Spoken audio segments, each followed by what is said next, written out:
Story 1. The Lighthouse Keeper's Warning. I'm writing this from my apartment in Portland, Maine, but what I'm about to tell you happened over the span of 3 generations in my family. I'm 38 now, but this story begins in 1947 with my grandfather, Thomas Brennan. My grandfather was a lighthouse keeper at Cape Elizabeth Light, perched on the jagged rocks overlooking the Atlantic. The lighthouse had been operational since 1828, standing sentinel over some of the most treacherous waters off the Maine coast. Hundreds of ships had wrecked on those rocks over the centuries, and according to maritime records, over 2,000 souls had been claimed by those dark waters. Grandpa Thomas took the job right after returning from World War II. He needed the isolation, my grandmother used to say. Something about what he saw in Europe had changed him. The lighthouse came with a small keeper's cottage, and that's where he raised my father and my uncle until the lighthouse was automated in 1963. My father inherited the cottage when Grandpa Thomas passed in 1989. By then, it had been converted into a regular residence, though the lighthouse itself still stood, now maintained by the Coast Guard. Dad moved our family there when I was 7 years old. My mother hated it from day one. She said the sound of the ocean never stopped, that it got inside your head and made it impossible to think clearly. The cottage had thick stone walls, small windows, and floors that creaked no matter how carefully you walked. My bedroom was on the second floor, facing the ocean. Every night, I would fall asleep to the rhythmic pulse of the lighthouse beams sweeping across my ceiling and the constant crash of waves against the rocks below. It started small, like these things always do. I would wake up at exactly 3:17 a.m. every single night. Not 3:15, not 3:20. Always 3:17. At first, I thought it was just my body's internal clock being weird. Kids get into patterns. But then I started hearing the footsteps. They would begin at the base of the lighthouse tower, even though the tower had been sealed off from the cottage decades ago. Heavy boots on metal stairs, climbing slowly, methodically. One step every 3 seconds like clockwork. I would count them. 47 steps to reach the top of the lighthouse. Then silence for exactly 90 seconds. Then the descent would begin. Same pace, same rhythm, 47 steps back down. This happened every single night for months. I told my parents, but Dad dismissed it as the old building settling or maybe vibrations from the automated lighthouse mechanism. Mom just looked worried and said nothing. The footsteps I could handle. They became part of the routine, as normal as the lighthouse beam itself. But then came the night in late October when I was 14 years old. I had woken up at 3:17 as usual. The footsteps began their ascent right on schedule. But this time, when they reached the top, I heard something different. A voice, muffled and distant, coming from the direction of the sealed tower door. It sounded like my grandfather, though he had been dead for 5 years by then. "Not ready yet," the voice said. "Still coming. Still climbing." I sat frozen in my bed, barely breathing. The footsteps descended, and I heard that voice again, clearer this time, and unmistakably my grandfather's gravelly tone. "Check the rocks. Check the rocks at low tide. Find them before they do." The next morning, I didn't tell anyone what I'd heard. It sounded insane even to me. But that afternoon, I waited for low tide and climbed down to the rocks below the lighthouse. The tide pools were deeper than usual, and the autumn sun cast long shadows across the barnacle-covered stones. That's when I found the first one. Wedged between 2 large boulders, partially covered in seaweed, was a leather satchel. The material was so deteriorated it practically dissolved when I touched it, but inside was something wrapped in oilcloth. When I carefully peeled back the layers, I found a journal. The pages were water-damaged and barely legible, but I could make out a name on the inside cover. Captain Richard Holbrook, 1891. I brought it back to the house and spent the next several hours trying to decipher the faded handwriting. What I managed to read chilled me to my core. Captain Holbrook had been smuggling something. The journal never explicitly said what, but reading between the lines it seemed to be people. The entries talked about cargo that could walk, about delivering them before dawn, about the lighthouse keeper who asks too many questions. The final entry, dated November 3, 1891, was barely readable, but I made out these words: "Storm coming. Keeper threatens to signal the authorities. Can't let him. Must silence the light. Must silence him." The entry ended there. I did some research at the local library. In November 1891, there had indeed been a lighthouse keeper at Cape Elizabeth named William Brennan, my great-great-grandfather. He had died in what was ruled an accidental fall from the lighthouse gallery during a storm.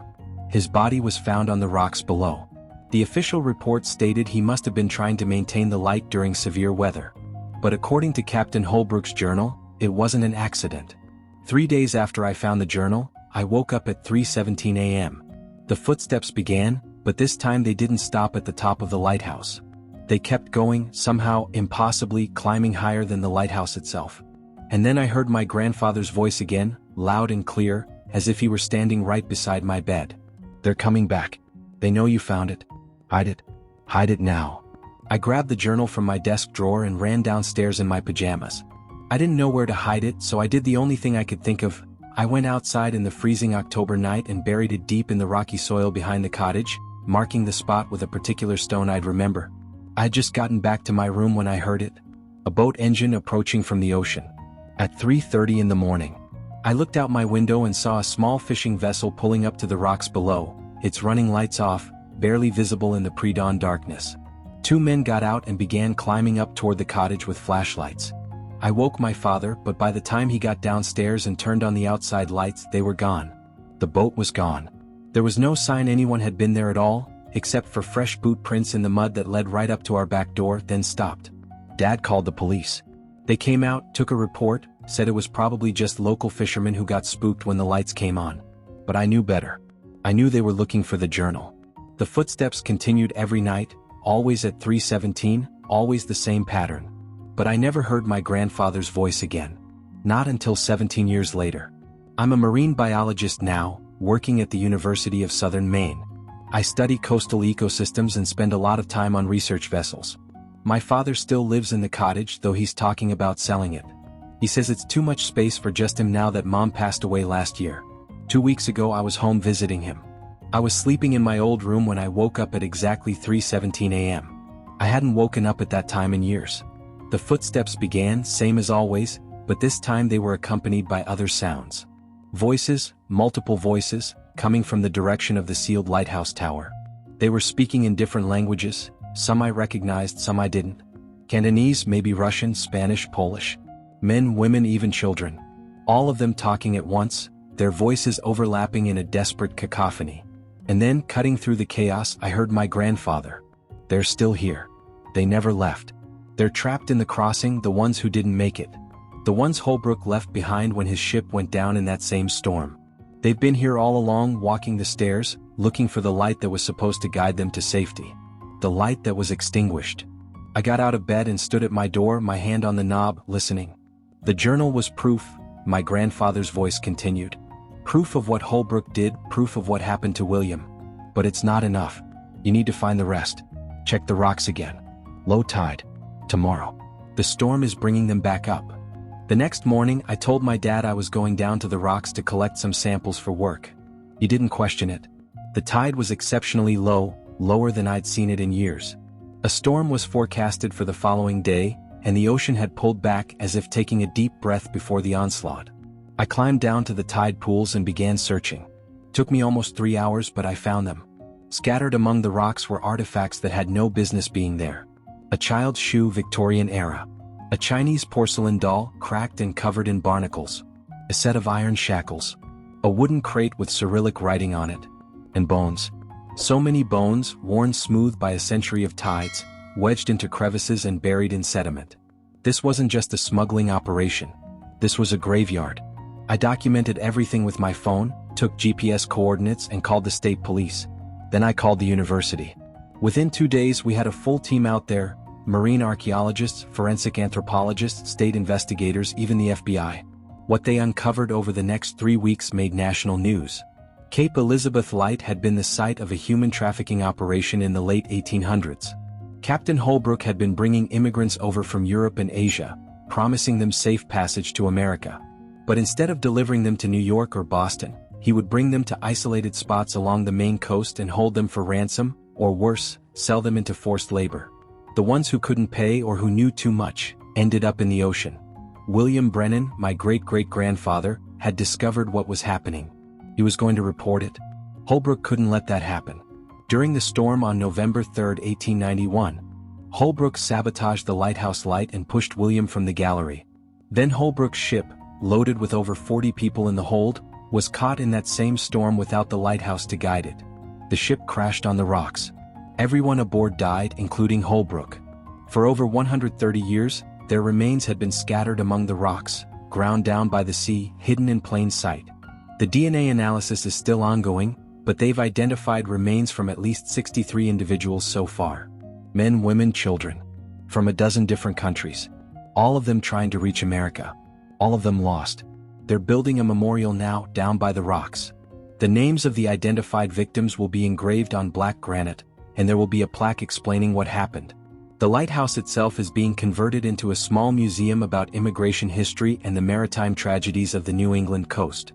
But here's what I haven't told anyone, not even the investigators. I went back one more time and dug up that journal from behind the cottage. I read through it again more carefully this time, using better lighting and magnification. On the very last page, in different handwriting, my great-great-grandfather William's handwriting, I'm certain of it, were 3 words I hadn't noticed before.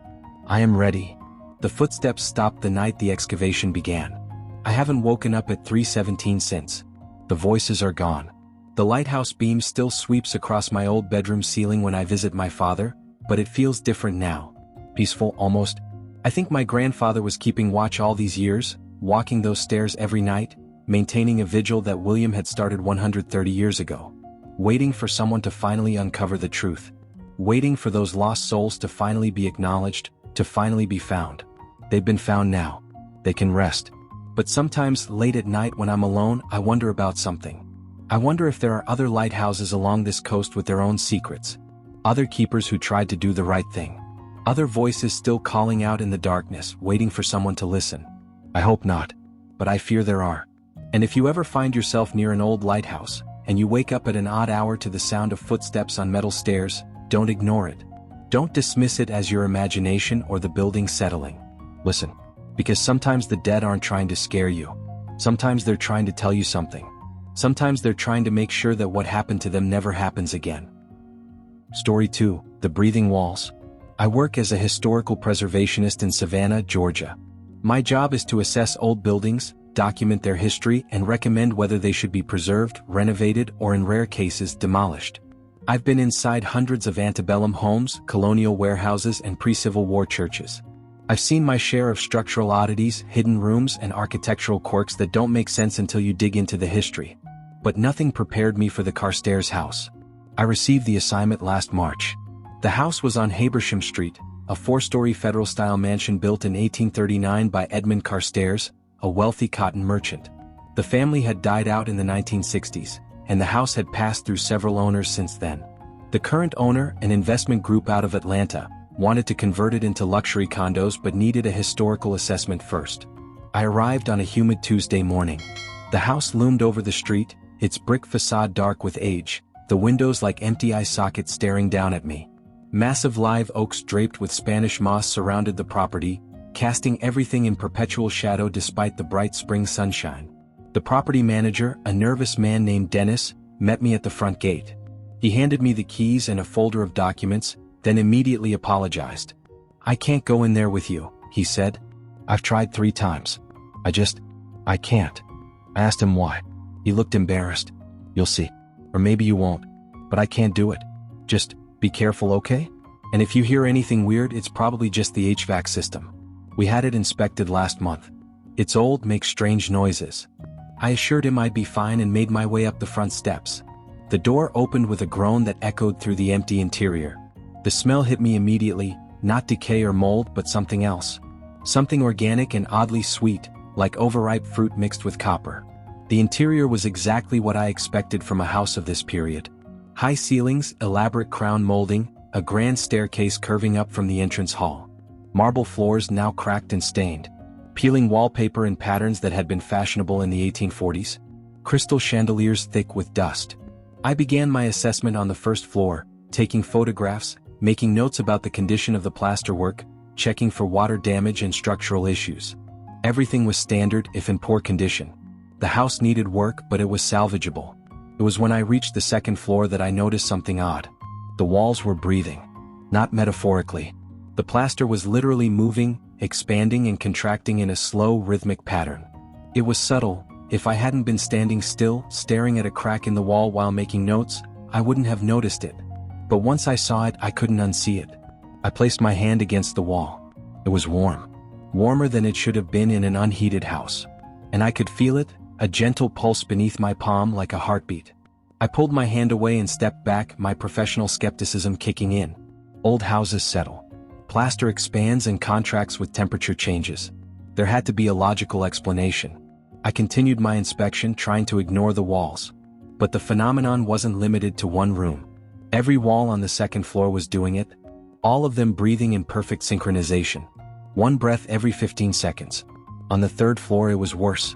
The walls were breathing faster here, one breath every 10 seconds, and the temperature was significantly warmer. I was sweating despite the cool spring day outside. The sweet, copper smell was stronger too, almost overwhelming. I found the first door that was locked halfway down the third floor hallway. It was unusual, most of the rooms in the house had been left open. I tried several keys from the ring Dennis had given me before finding one that fit. The door swung open to reveal a nursery. Unlike the rest of the house, this room was pristine. No peeling wallpaper, no cracked plaster, no water stains. The walls were painted a soft yellow and there was furniture. A crib, a rocking chair, a small dresser, all covered with white sheets that showed no sign of age or dust. The walls in this room weren't just breathing. They were heaving like lungs struggling for air. The rhythm was rapid, panicked. One breath every 5 seconds. I stepped into the room and the door slammed shut behind me. I tried the handle. Locked. I used the key. It wouldn't turn. I was trapped. That's when I heard it. A baby crying. The sound was coming from inside the walls themselves, muffled but unmistakable. Not from one location but from all around me, as if the walls were hollow and something was moving through the spaces between the plaster and the brick. I grabbed my phone to call for help, but there was no signal. The crying grew louder, more desperate, and the walls breathed faster and faster. The temperature in the room spiked. I could barely breathe in the thick, humid air. Then the wallpaper began to peel. Not naturally, not from age or moisture. It pulled away from the walls in long strips, curling down to reveal what was underneath. Writing. Hundreds of words scratched directly into the plaster beneath the wallpaper, written in what looked like dried blood. Forgive me, forgive me, forgive me, forgive me. The same 2 words, repeated over and over, covering every inch of the walls from floor to ceiling. The baby's crying reached a crescendo, and then suddenly stopped. The walls stopped breathing.